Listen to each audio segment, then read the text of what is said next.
మనము మన మనస్సాక్షిని కఠినపరచుకోవటం ద్వారా ఆయనకి ఏమైనా వ్యతిరేకమైన పనులు చేస్తుంటే వాటి నుంచి ఆయన క్షమించాలని మనం ప్రార్థించాలి.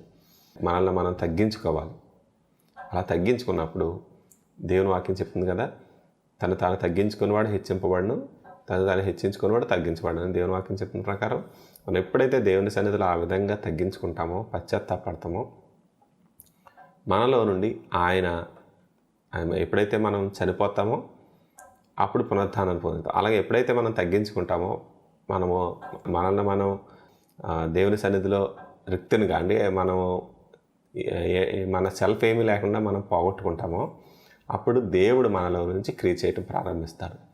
అని జ్ఞాపకం చేసుకోవటం అంటే ఆయనను కూర్చున్న వాక్యాలు కూడా చదవాలి మనం ప్రతిరోజు. రెండవదిగా ఆయన రక్తమును అనగా ఆయన మరణాన్ని మనము ప్రతిరోజు జ్ఞాపకం చేసుకోవాలి. ఆయన మరణ పునరుద్ధానాల్ని మనము ప్రతిరోజు జ్ఞాపకం చేసుకోవాలి. ఆయన మన కోసం చేసిన రక్షణ కార్యమును మనం మోకరించిన ప్రతిసారి ఆయనను జ్ఞాపకం చేసుకొని మనము ఆయన స్తుతించాలి, ఆయన కృతజ్ఞతలు చెల్లించాలి. అయితే మనం అప్పుడప్పుడు మనం అలా చేస్తాం కానీ ప్రతిసారి చేయము.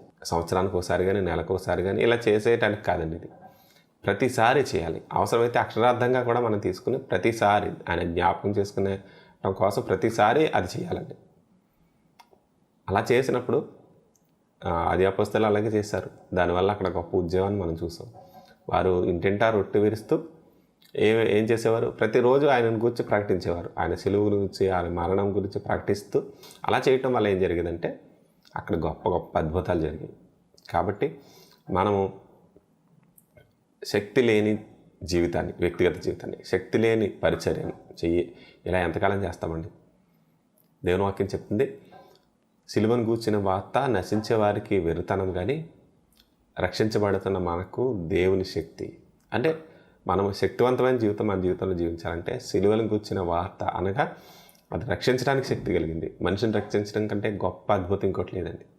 ఒక మనిషి చనిపోయిన 4 రోజులు సమాధిలో ఉన్న లాజరు లేవటం కంటే ఒక మనిషి బ్రతకటం, ఒక మనిషి రక్షించబడటం ఎంతో గొప్ప విషయం. ఎందుకంటే చనిపోయిన మనిషి లేస్తే మళ్ళీ అతను చనిపోతాడు. కానీ ఒక మనిషి రక్షించబడితే ఇంక అతను ఎప్పటికీ జీవిస్తూ ఉంటాడు. అంటే మనము అంత గొప్ప దేవుణ్ణి, అంత గొప్ప రక్షణను కలిగించే సిలువను మనం దినదినము ధ్యానం చేయాలి. మనల్ని రక్షించిన ఆ వార్త, మనల్ని రక్షించిన ఆ కార్యం, దాన్ని మనం ప్రతిదినము జ్ఞాపకం చేసుకున్నప్పుడు, ప్రతిదినము ఆ విధంగా చేసినప్పుడు శరీరకంగా రొట్టె ద్రాక్షరసము తీసుకోవటం వీలు కాకపోయినా వీలైనా మనం దినదినము ఆ కార్యం చేయాలి. జ్ఞాపకం చేసుకున్న ప్రతిసారి చేయాలి. ఆత్మీయంగా చేయాలి, శారీరకంగా కూడా చేయాలి సాధ్యమైనప్పుడల్లా. కాబట్టి ఫిక్స్డ్గా పెట్టుకుని ఇప్పుడే చేయాలి అప్పుడే చేయాలనుకున్నట్టయితే కనుక మనము ఆయన సంపూర్ణతలోనికి, ఆయనను గూర్చి ఏంటంటే పూర్తిగా ఆయనను అనుభవించలేము. మనము దేవునికి లిమిట్స్ పెట్టకూడదు, దేవుని వల్ల మనం లిమిట్స్ పెట్టుకోకూడదు.